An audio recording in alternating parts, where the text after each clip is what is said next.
Second chapter में जो सबसे पहला टॉपिक हमको पढ़ना है वो पढ़ना है विद्युत विभव।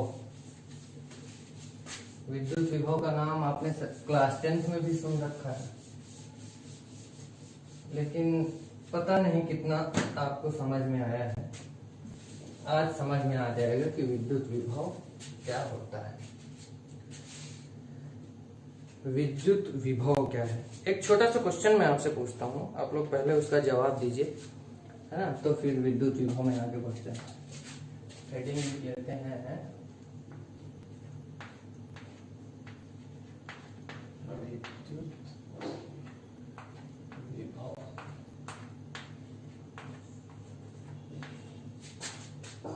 इंग्लिश में इसको कहते हैं इलेक्ट्रिक पोटेंशियल।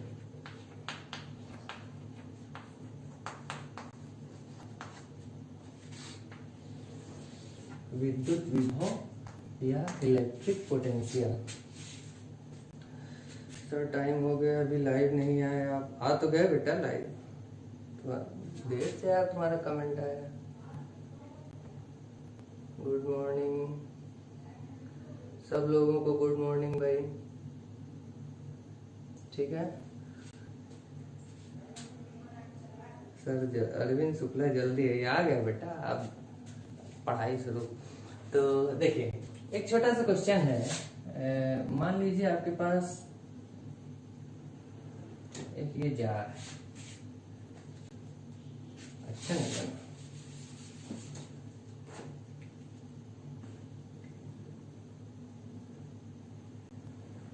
ठीक है, और दूसरा आपके पास ये जार है,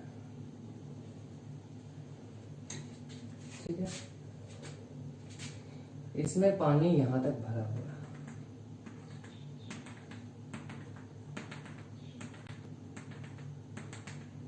इसको और पतला बनाना है तो आपको बात ज्यादा समझ में आएगी।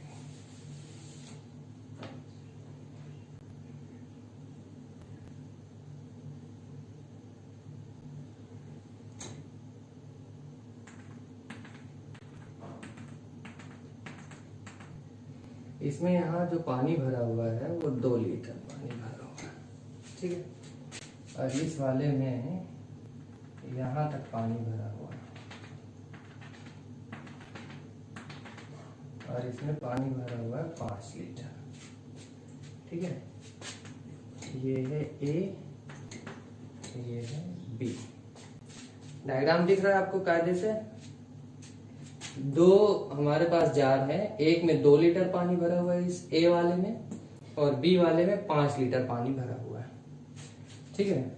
इसको दोनों को हमने यहां से तली से मिला दिया है, पाइप लगाया दोनों को, दोनों के पास यहाँ छेद करके पाइप लगा दिया, पाइप से ये दोनों मिल गए। अब आप बताइए कि पानी ए से बी में जाएगा कि बी से ए में जाएगा। पहले इसका सब लोग जवाब दीजिए तो हम आगे बढ़े। आपको बताना है ए टू बी या बी टू ए, है ना। 2 ऑप्शन है आपके पास, ए टू बी, बी टू ए। सब लोग कमेंट करके बताइए। 1 मिनट में आ रहा हूं तब तक।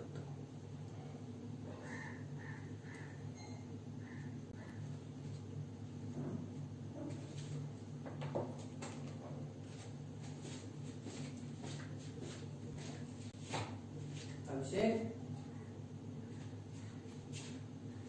अभिषेक, अभिषेक,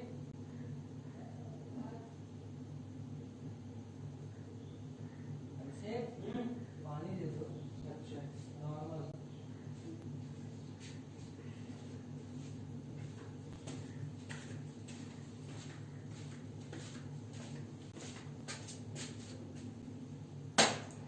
बहुत सारे लोगों के कमेंट आ रहे हैं, A to B, A to B, B to A. और लोग भाई, अभी 4 लोगों का ही कमेंट आया है।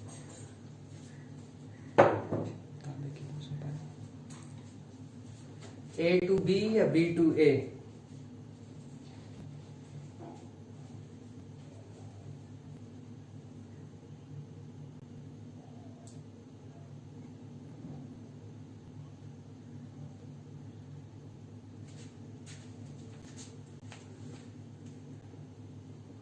विशु भास्कर भैया, केवल आपने बी लिखा है, बी का क्या मतलब है? बी टू ए या ए टू बी?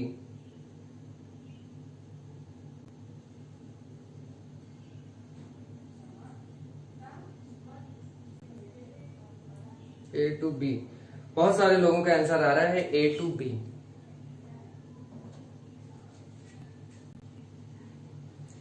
रुको, अच्छा हम पहले पानी पी लें तो फिर बताएं।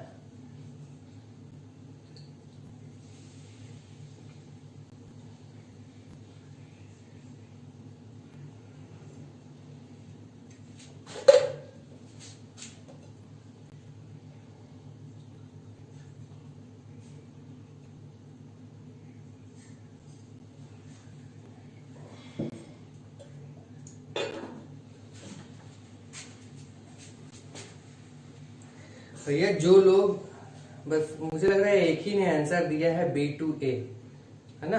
तो बी टू ए जिन्होंने आंसर दिया है वो एक बात बताएं, है ना? यहाँ पर मान लीजिए एक पहाड़ी है, ठीक है?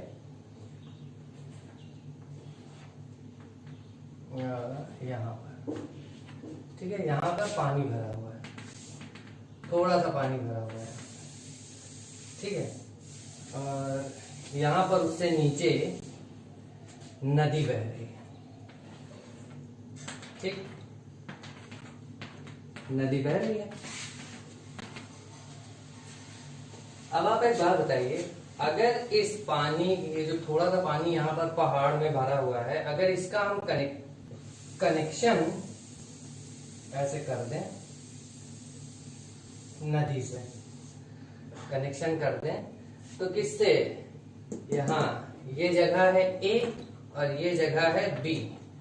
अब बताओ पानी ए से बी की तरफ जाएगा कि बी से ए की तरफ जाएगा, है ना? ए से बी की तरफ या बी से ए की तरफ? सिंपल सी बात है भाई, सबको समझ में आ रहा होगा। कहां से कहां जाएगा? ए से बी की तरफ। पानी किधर बहेगा ये पानी की मात्रा पर निर्भर नहीं करता। ये पानी कहाँ ज्यादा है, ज्यादा वाला कम को देगा, ऐसा नहीं होता, है ना? ज्यादा वाला कम को देगा, ऐसा नहीं होता। ह्यूमन नेचर में भी कहा होता है, अमीर गरीब को कुछ देता है क्या, है ना? ये उस पर डिपेंड नहीं करता, डिपेंड करता है पोटेंशियल पे, है ना? ऊंचाई पे, पानी किधर प्रवाहित होगा ये डिपेंड करेगा ऊंचाई पे। अधिक ऊंचाई से पानी किधर जाएगा? कम ऊंचाई की ओर। यहाँ पर पानी कहाँ अधिक ऊंचाई तक है? ए वाले में, और बी वाले में कम ऊंचाई की तरफ है, ठीक है?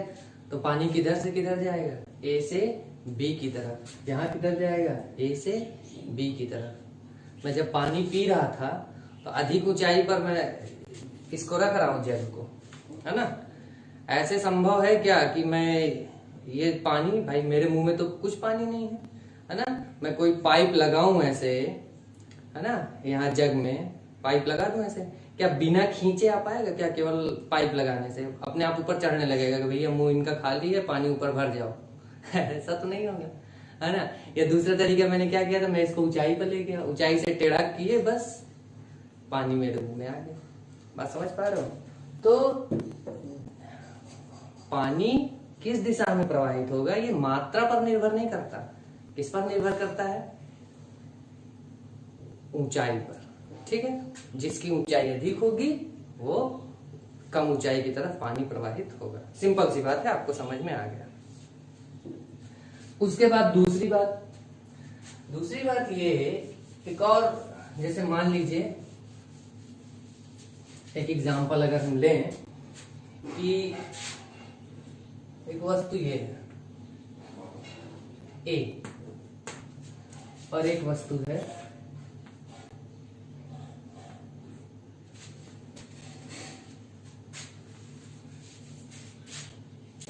बी।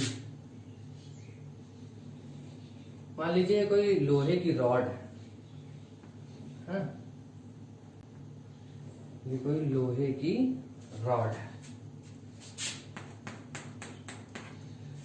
अरे आपके घर में वो होता है ना, रोटी सेकने के लिए चिमटा या अरे तवा ले लो, बहुत अच्छा, पीछे हैंडल भी बना रहता है ना। बढ़िया तवा को गरम कर लो, जिसमें रोटी सेक रहे हो उसको क्या करो, गरम कर लो। ठीक है, आपने उसको गरम कर लिया और क्या करो कि एक बड़े से भगोने में, है ना, थोड़ा सा पानी गरम कर, तो मतलब बड़े से भगोने में पानी ज्यादा लो, लेकिन गरम उसको हल्का सा कर लो, कुनकुना कर लो। ठीक है, बहुत अच्छा एग्जांपल देगा, समझ में आपको आ जाएगा।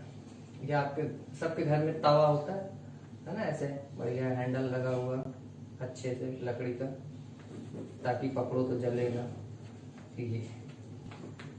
ठीक है, ये पानी थोड़ा सा इसको गर्म कर लिया, पानी गर्म है 50 डिग्री सेल्सियस तक,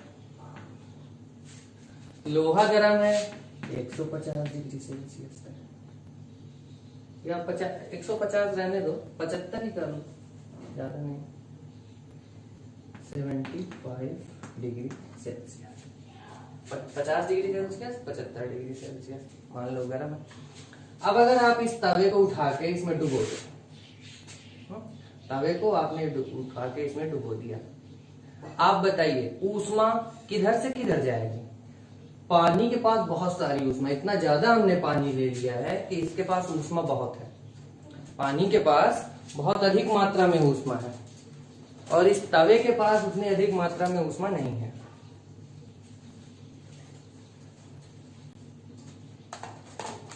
ठीक है, तो आप बताइए ऊष्मा तवे से पानी में जाएगा कि पानी से तवे?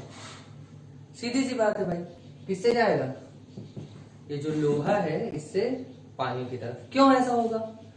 क्योंकि टेम्परेचर इसका ज्यादा है, भले इसके पास ज्यादा मात्रा में ऊष्मा है, लेकिन टेम्परेचर किसका ज्यादा है? इसका।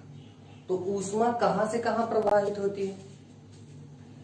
अधिक ताप से कम ताप की ओर, है ना। ऊष्मा की से नहीं निर्भर करता कि अधिक ऊष्मा, जिसके पास ज्यादा मात्रा में ऊष्मा है वो कम मात्रा वाले को दे देगा, ऐसा नहीं है ना। अधिक ताप से कम ताप की ओर ऊष्मा प्रवाहित होगी, सिंपल सी बात है।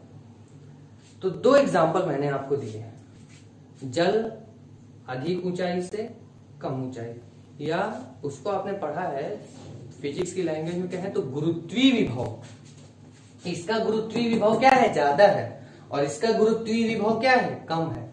तो जल किधर से किधर जाता है? अधिक गुरुत्वीय विभव से कम गुरुत्वीय विभव की तरफ। ठीक है, ऊष्मा प्रवाहित होती है ना, अधिक ताप से कम ताप की ओर। ठीक है, अब उसके बाद आते हैं विद्युत विभव। किस पर आते हैं? विद्युत विभव। तो विद्युत विभव इसलिए बहुत इंपॉर्टेंट है क्योंकि इससे हमें यह पता चलता है कि आवेश किधर प्रवाहित होगा। बात समझे? आवेश किधर प्रवाहित होगा। अगर मान लीजिए आपके पास ये गोला है और इसके पास 25 कूलम आवेश है, कितना? 25 कूलम। ये दूसरा गोला है और इसके पास कितना आवेश है? 10 कूलम आवेश। इसके पास 25 कूलम आवेश, इसके पास 10 कूलम आवेश।